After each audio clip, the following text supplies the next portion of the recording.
Well, thanks for joining me on Memorial Day here. We're going to actually set up the Mustang and head on over to the vault and take a look at something appropriate for today.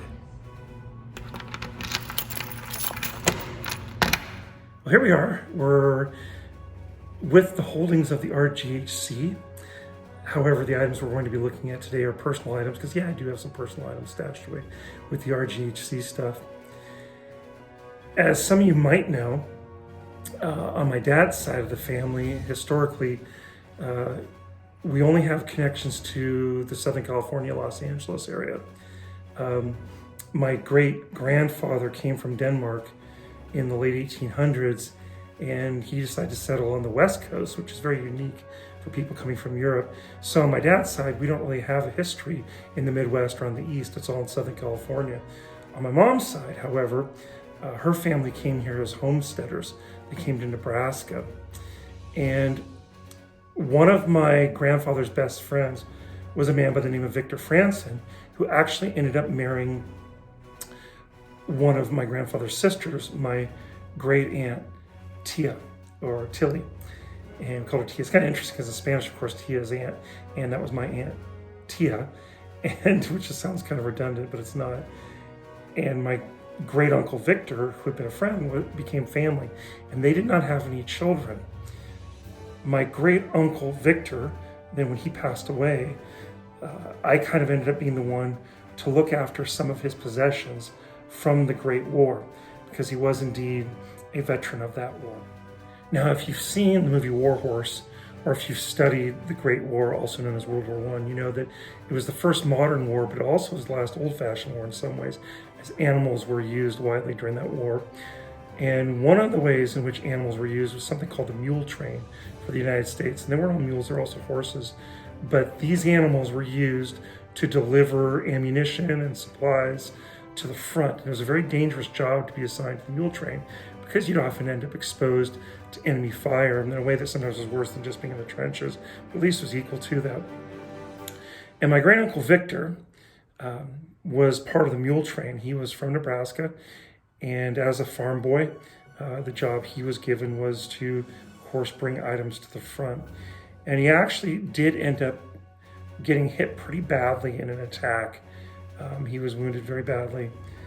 And I remember as a small boy still being able to feel the shrapnel or pieces of metal that were fragmented from exploding devices that were still in his arms to the day that he died.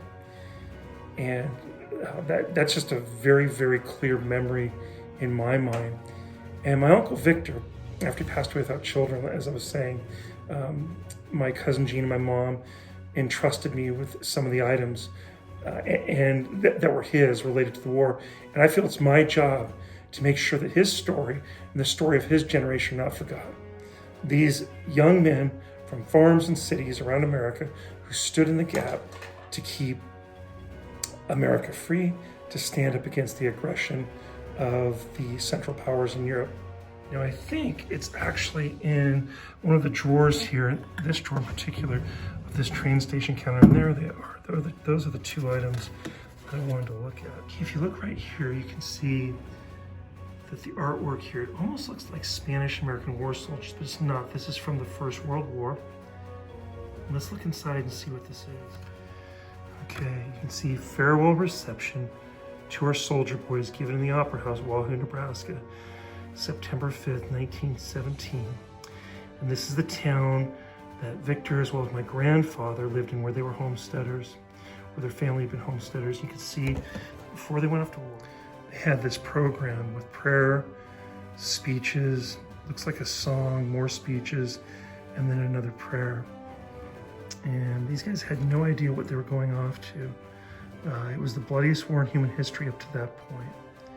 And the world would never be the same, but these young boys willingly went, these sons of immigrants, not that storied history for most of them in terms of their past in America.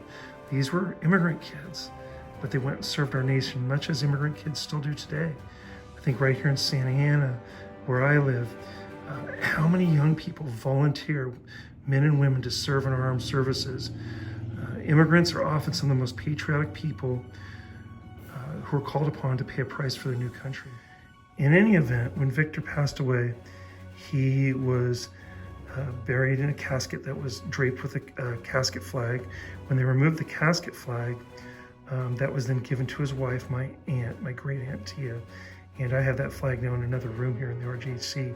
What I want to look at next is something that I received a few years ago. It says Camp Funston, which was a camp my great uncle was stationed at. And you can probably tell this is a wallet. And I was just blown away when I received this. Let's go ahead and open this up. There you can see his name, Colon, Nebraska, right? And if you look down at the bottom, it says AEF, that's the American Expeditionary Force. All the forces of the Americans were part of the AEF, and they were under the command of John Blackjack Pershing, the top general in the United States, who during a previous war, the Spanish-American War, had served right alongside Theodore Roosevelt. Okay, this is actually a receipt from a service provided by the Young Men's Christian Association, the YMCA, for the American Army in France. It says here that $50, which was a lot back then, was received from Victor Franzen, and they were going to go ahead and make sure that that money got to Elmer Franzen, his brother, in the United States, and this was still in his wallet after all those years when I received it just a few years ago. You can see the date here, February 3rd, 1919. You can actually see money. This is actually Belgian money.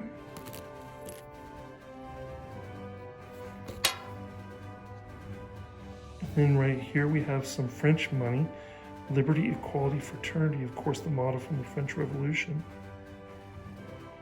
And you can see right there, Deutsche Reich, this is German money. Here is a smaller denomination of German money. And when I found all this inside the wallet after all those years, I was just amazed. And it was at that time that I just became committed to keeping my Uncle Victor's story alive, to keep alive the story of those doughboys, those World War I veterans. And basically there was a realization at that point that every single story matters. Every single story of sacrifice in our nation's history. We have the duty to look back to those stories and to be grateful. And we can't know every single one, but I feel like it's my job to celebrate the life of my Uncle Victor and his friends. So throughout our RGHC collection, there's all kinds of military items that remind us of the people who have served our nation and helped give us the freedom that we have. But it's important that each of us individually also celebrates the stories of those we know who are not in museums and are not celebrated necessarily online. Look into your family history. Look into the history of your neighbors. Whose stories should you be celebrating and telling people about? I'm trying to celebrate the story of my Uncle Victor today. But we also need to thank those who are currently serving or the veterans in our family and community who have served.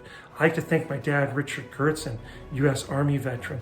I'd like to thank my former students, Mike Miller, Jacqueline Orr, Julia Orr, Joy Orr, and on, all of those of you who are going to serve or who have served. Thank you for that sacrifice. I'd like to thank my friend Brian, who served. I'd like to thank all of you and like to dedicate today's video venture into the vault to my Uncle Victor.